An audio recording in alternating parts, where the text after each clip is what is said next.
नमस्ते, मैं आरजे कार्तिक। एक बड़ी छोटी सी कहानी सुनाता हूं एक गुरुजी की, जिनके एक शिष्य ने उनसे पूछा कि गुरुजी, आज तक हमें पता नहीं चला कि आपके गुरुजी कौन थे, उनके बारे में बताइए। तो गुरुजी कहने लगे कि बेटा, मेरे तो बहुत गुरु रहे, मैं तो सबसे सीखता आया हूं, लेकिन चलो तुम्हें कुछ गुरुओं के बारे में बताता हूं।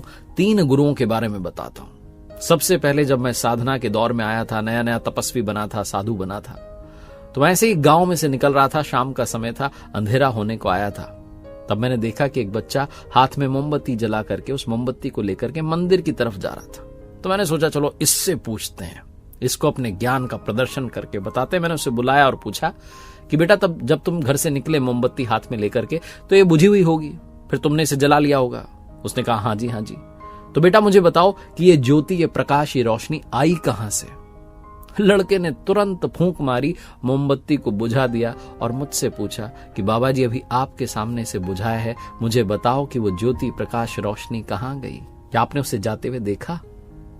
मेरा सारा अहंकार चकनाचूर हो गया। मैं जिस ज्ञान पर घमंड कर रहा था वो नष्ट हो गया। छोटे से बच्चे ने मुझे समझा दिया कि ज्यादा भी ज्ञानी बनने की आवश्यकता नहीं है। उस बच्चे ने मेरे सवाल का मेरे ही अंदाज में जवाब दे दिया। कुछ महीनों बाद ऐसे ही मैं अपने भ्रमण पर निकला हुआ था, एक तालाब के पास से जा रहा था, तो मैंने देखा कि एक कुत्ता वहां पर पानी पीने का प्रयास कर रहा है, लेकिन अपनी परछाई से डर करके वापस भाग कर पीछे आ रहा है। वो जाता, उस परछाई को देखता और डरता कि शायद दूसरा कुत्ता है। वो भौंकता, वापस आ जाता, ये करता चला जा रहा था। मैं वहीं रुका रहा, उसी तालाब के किनारे, ये देखने के लिए कि ये करेगा क्या।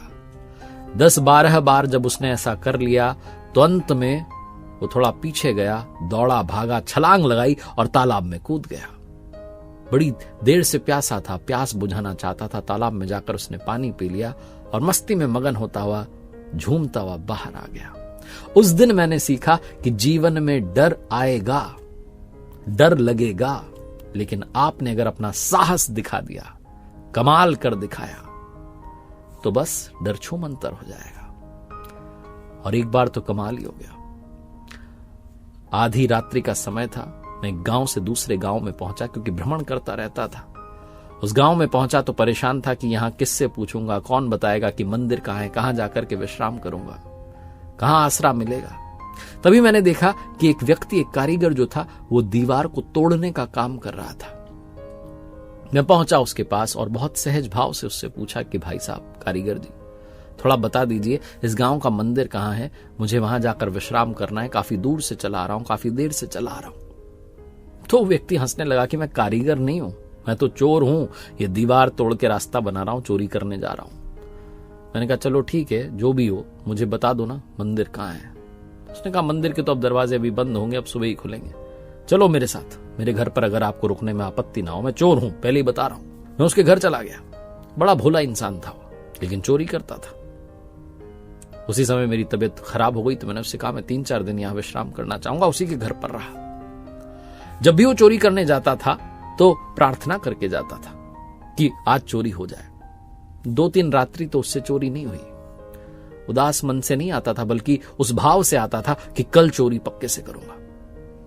और एक रात्रि जब वो आया तो उसने बताया कि उसने सामान चुरा लिया। मैंने उससे कहा कि मैंने तुमसे सीखा है कि निरंतरता से अगर आगे बढ़ा जाए, प्रयास करते रहें तो जीत मिलेगी, लेकिन बुरा मत मानना, मैं कल सुबह राजा को बता दूंगा तुम्हारे बारे में, क्योंकि तुम्हें तुम्हारी भूल का प्रायश्चित करना जरूरी है। हट्टे कट्टे नौजवानों, चोरी करते हो, गलत बात है।